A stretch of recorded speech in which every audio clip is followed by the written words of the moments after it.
Hi there. My message to you today is about paragraph 20. I know I sound like a broken record, but please, please, please stop writing stuff in paragraph 20 unless you've had it approved or an attorney has written it. We're putting our buyers and sellers at great risk for lawsuits. We are causing our buyers and sellers to spend money on attorneys to try and interpret what the agents have written in paragraph 20. It's okay to put in there that the seller will pay the buyer's closing costs, which is going to be very unlikely in this market unless it's a pretty hard to sell house.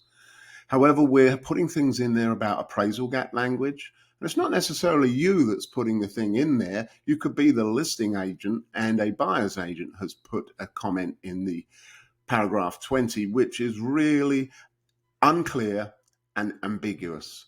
And what happens is the blame always ends up on the agent. We have provided you with appraisal gap language, and for some reason, we've been getting a spate of cases where the buyer or seller agent has written their own appraisal gap language in paragraph 20, and it has caused problems because there's no clarity in those few words.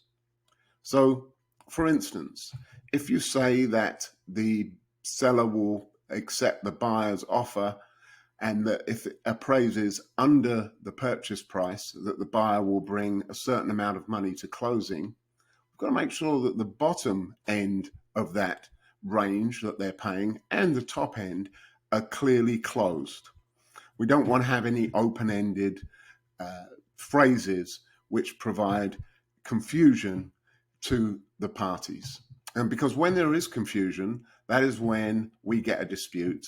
And if we have a dispute, we end up not being able to close it, and or we may end up getting sued. There have been several law cases in the groups where a buyer's agent has written appraisal gap language and has totally misled the parties when it comes to closing.